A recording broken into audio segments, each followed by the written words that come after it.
Chhatrapur municipality को स्वच्छ सुंदर करने समस्त प्रचेषा कर जिला प्रशासन आ जिला प्रशासन सहित एवं अंटा भिड़ी जो रीडिंग रूम रही शिव कुमार पट्टनायक रीडिंग रूम अंटा भिड़ी जे किभली भाव में छत्रपुर सहर तापमात्रा वृद्धि सांग को सबुज हो पारुनी से प्रचेषा जारी रखी आम देखुवा यही दृश्य रही रीडिंग रूम परिसर दृश्य रही जो शिव पट्टनायक रीडिंग रूम कर्मकर्ता मान द्वारा यह कार्यक्रम आयोजन करा सचेतन कार्यक्रम जो रही अधिकारी माने रही मुख्य अतिथि भाव में अतिरिक्त जिलापाल श्री सचितानंद नायक महोदय पहुंची जोगदे जो रही विधायक स्थान विधायक कृष्णचंद्र नायक सम्मानित अतिथि भाव में पहुंची लोक मान सचेतन कार्यक्रम लोक मान सचेतन कर समस्त नारा रही किभली छत्रपुर किंबा गंजाम जिला आम देश को किभली भाव में सबुज कराइबा से गुरुत्व दि जाए आम आलोचना करवा जे रही छत्रपुर जो अतिरिक्त जिलापाल मुख्य अतिथि भाव में रही सचिदानंद नायक महोदय आम आलोचना करवा सर आज कार्यक्रम आमर मुख्य लक्ष्य रखी जीरो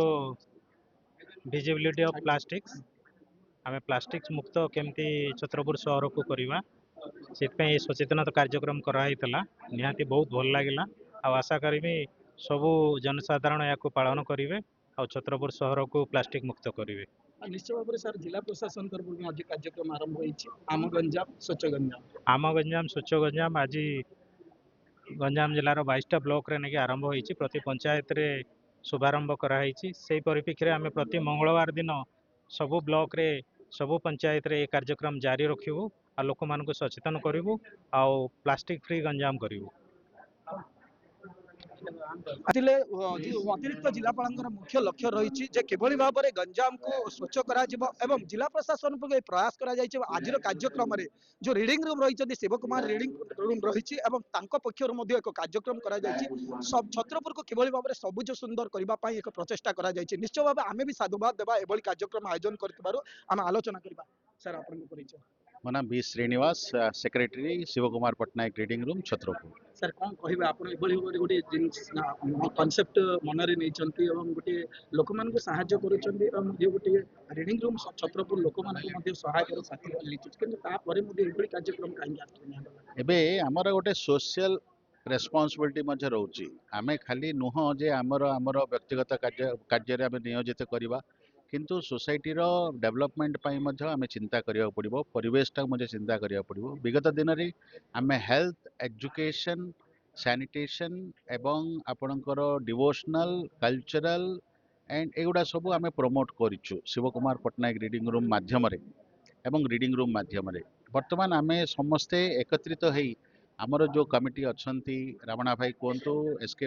रथ सार कहतु प्रभा भाईना कहतु आरसी पट्टनायक सार कहतु आम 9 मेंबर कमिटी गोटे निष्पत्ति कलु जे आम किछिटा किछि एई जो एनवायरमेंटल पोल्यूशन उपरे गोटे अवेयरनेस प्रोग्राम टा गोटे करबा तेणु आम से सीमांचल भाई जो अच्छी द्वारा आम एटा इनिशिएट करथिलु तांको आम सहयोग करथिलु एवं लोक मानक पाखरे ए वार्ता पहुंचेबा विभिन्न अनुष्ठान मानक स्वेच्छासेवी मानक काउंसिलर्स मानक एवं डिस्ट्रिक्ट एडमिनिस्ट्रेशन को मध्य इवन आमर बिलाउड एमएलए को मध्य आम निवेदन करथिलु जो आमर निवेदन को रक्षा करी से माने आज आसिकी एठी उपस्थित रही ये गोटे अवेयरनेस प्रोग्राम टा गोटे बहुत बढ़िया अवेयरनेस प्रोग्राम एटा डिस्ट्रिक्ट एडमिनिस्ट्रेशन को सहयोग जिला आपण मानकर प्रेस एंड इलेक्ट्रोनिक मीडिया मानकर सहयोग रे आज ये कार्यक्रम को आम साफल्य मंडित करथिबा जोगु आपण मानक समस्त को जो माने आज आमर निमंत्रण को रक्षा करी आसिक आम सहित आसिक हाथ मिसई परिवेश पई सुरक्षा केमती आम करबा बोली गोटे प्रयास रे आमको जोड़ी होइचंती सेति समस्त को मध्य मो नाम रे धन्यवाद अर्पण करूची।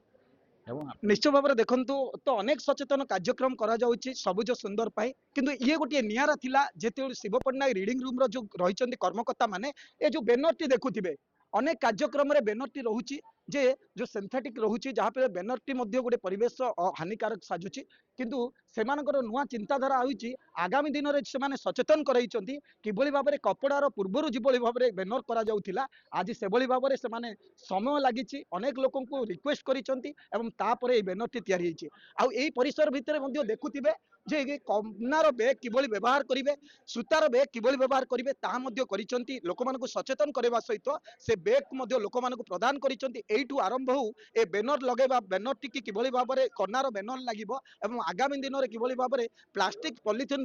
ବଦଳରେ କିଭଳି ଭାବରେ ଯେଉଁ ରହିଛି କନା କିମ୍ବା ସୂତାର ବ୍ୟାଗ୍ କିଭଳି ବ୍ୟବହାର କରିବେ ସେହି ପ୍ରତି ଲୋକମାନଙ୍କୁ ସଚେତନ କରାଯାଇଛି। ଆଜିର କାର୍ଯ୍ୟକ୍ରମ ବିଷୟରେ ସମସ୍ତ ଅଧିକାରୀ ପ୍ରଶଂସା କରିଛନ୍ତି ଏହି ଅନୁଷ୍ଠାନକୁ କାରଣ ଏଭଳି ସଚେତନ କାର୍ଯ୍ୟକ୍ରମ ହୋଇଥିବାରୁ ସମସ୍ତେ ସାଧୁବାଦ ଦେଇଛନ୍ତି। ଆମେ ବି ଆଶା କରିବା ଛତ୍ରପୁର ସବୁଜ ସୁନ୍ଦର ହେଉ ଏବଂ ଗଞ୍ଜାମ ଜିଲ୍ଲା ସହିତ ଆମ ଦେଶ ସବୁଜ ସୁନ୍ଦର ହେବାର